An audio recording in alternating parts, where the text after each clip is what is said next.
All right, and here we are loading into game number 1 in this best-of-7 series. Down here we do have EG.Axslav, our blue Protoss player, against our red Terran player, VPFaith. Cross-map positions on MLG Xel'Naga Caverns. Janitor, I'm pumped up to see another series come this way, and this should actually be a pretty close series. The poll on Team Liquid was surprisingly close, almost exactly 50-50. I think a difference of maybe 1 or 2 votes, and this is actually a grudge match between these two players. They faced off in the first round of MLG Anaheim, and EG.Axslav knocked Faith down into the losers bracket after the first round, and it was a very close best-of-3 series. I know Axslav won 2-1, and Faith was pretty upset to have to go down to the losers bracket that early. So Faith is certainly going to be looking for some revenge in this series as we get going. Hopefully that slightly longer series will be advantageous for him. You have a little bit more breathing room and a little bit higher margin for error. That's exactly right. Faith very upset after that game, and what a tough first round pick, as Axslav, no slouch himself, and for both players actually, you can see VPFaith doing a nice job checking around his base, wants to see any cheese, and does not want to go down an early 1-0. So Xel'Naga Caverns is our starting map here. Like we said, the red Terran is VPFaith as he throws down his very own gas. Going to be going for something a little bit more standard, and Faith, a very good player, actually prepared for this. He did not just take it on a whim. I'm not sure how much Axslav actually prepared for Faith himself, but I know that Faith has taken this very, very seriously. So whatever your vote is, make sure that it is on Team Liquid. You go there and check out that thread right after the end of this game. Axslav will be coming into the base here, sees the barracks coming down, and now he's going to see that first refinery and no second refinery. Just going to scout just about everything he wants and then quickly head out of the base as Faith gets ready to go scouting himself. Yeah, and he's not going to see anything too exciting. The openers for both these players are certainly standard. Axslav here is going to go ahead and drop down that Cyber Core right away. Still no Zealot queued up. He may opt to skip that Zealot and go for that fast Stalker build, still sitting on 1 gas. So the sky is the limit at the moment for Axslav. He's going to go ahead and drop down that Zealot, and we'll see what he does with this probe. I wouldn't be surprised to see Axslav try something maybe a little bit cheesier in this first match, maybe some 1-base pressure. You know, Axslav is a player that really thrives in the macro environment, and as this series continues and we get into some of the larger maps, we're going to expect to see Axslav really expand pretty aggressively and try to do some of those very, very scary fast 200 supply pushes. So we'll see what he does in this first match. Xel'Naga is one of the smaller maps in the pool. We're going to see Faith go ahead and get that factory down nice and early, and he's going to drop a bunker right up here at the top of his ramp, so Faith is probably not going to be expanding super quickly either. That second refinery is on the way. Janitor, what do you think we're going to see out of Faith here, given the placement of this bunker?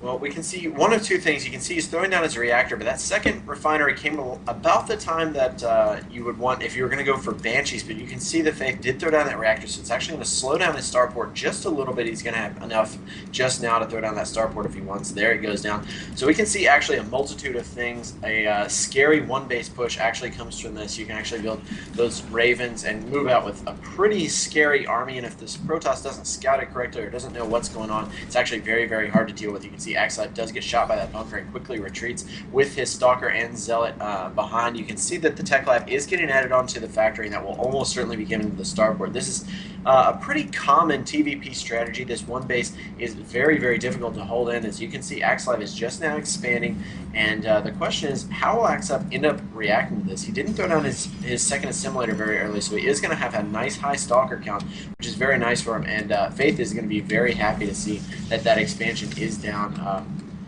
I can't imagine him doing very much else other than this 1-base type of push. You'll see him pull a lot of SCVs and just do a ton of damage with this.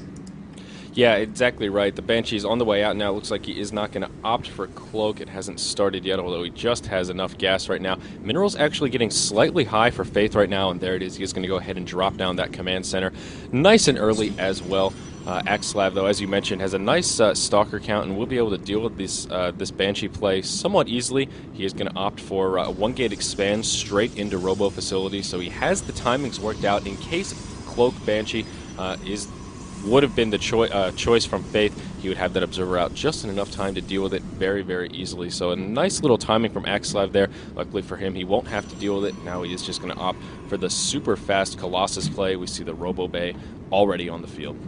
Yeah, that's right. I'm actually interested to see this command center go down. So Faith just went into a 1-1-1 style of build. That Banshee is on its is out and about halfway across the map.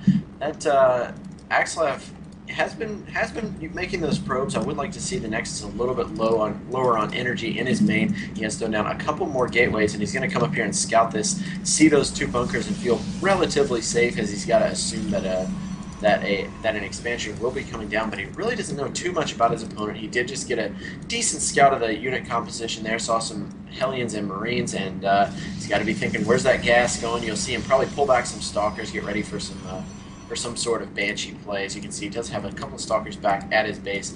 Faith now moving out, wants to expand an engineering bay, going down so he can start those upgrades. But Axslav will be able to pump out Colossus here pretty soon. Colossus actually the correct response to that one base all-in I was talking about.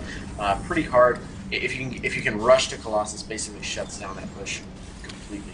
Yeah, so another good read from Axslav. Given his limited intel, we saw the late expand and read that one base push was indeed a possibility. I do agree with the chrono boost analysis there. He should be a little more on the ball with the chrono boosting, but Axslav's one of those guys who is pretty well aware of those sorts of things and keeps that macro on par for most of the game, so expect to see that chrono boost saved up and used appropriately. But here's some Banshee harass in the natural of Axslav here. It looks like this first Stalker is going to fall. The Banshee's still with plenty of health, and they're going to continue to do as much harass as possible. More Stalkers will supplement and push them back. Looks like Faith is going to make it away with all of his Banshees intact. 9 kills between the 2 of them, so a nice little bit of Banshee harass.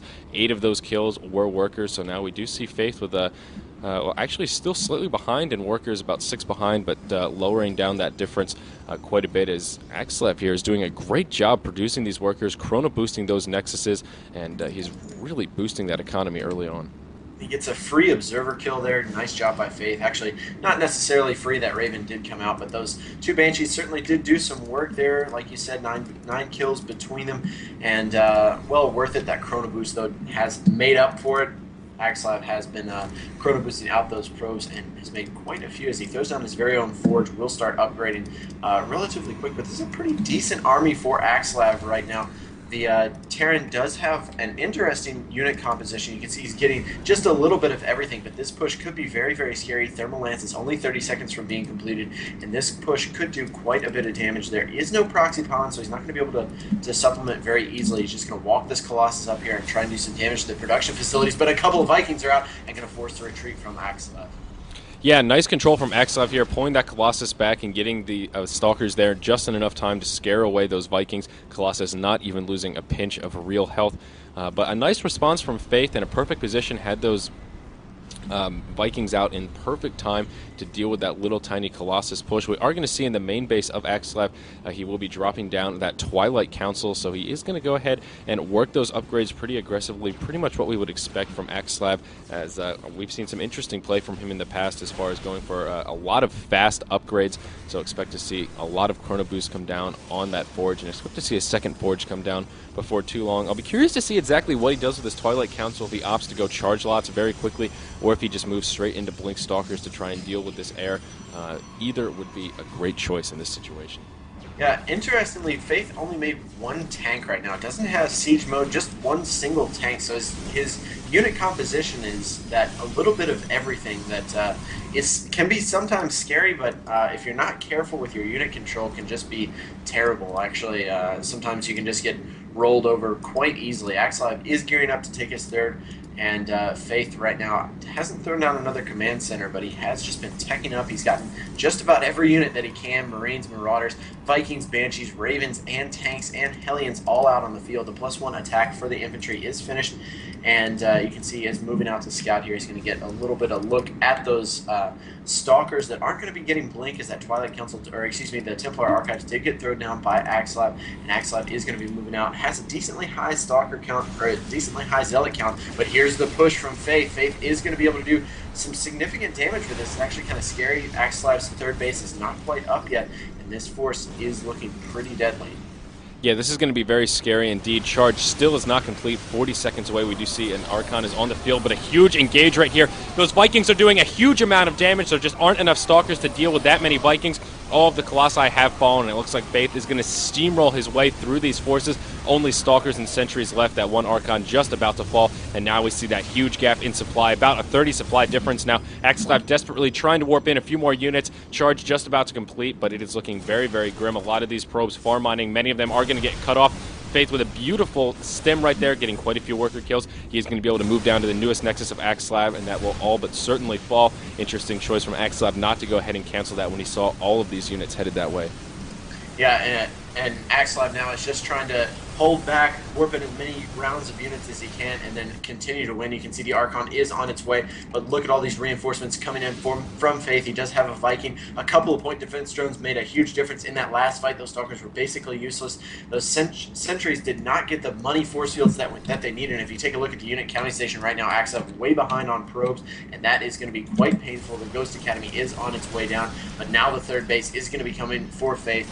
Faith is well content just to continue getting more ahead in this game, and it's going to be up to Axslav to get back into this game. Does catch not quite, doesn't catch that medevac, but he does kill the point defense drone. But Faith now on the 1-1 upgrades, Axslav only on the 1-0 upgrades. This is going to be another scary push. That one siege tank does have one kill and is still alive in the base, but Faith just getting all kinds of units here. He got those Vikings out and had a beautiful engage, let them do tons of damage to the Colossi, and now it's Axslav who is in a very painful situation.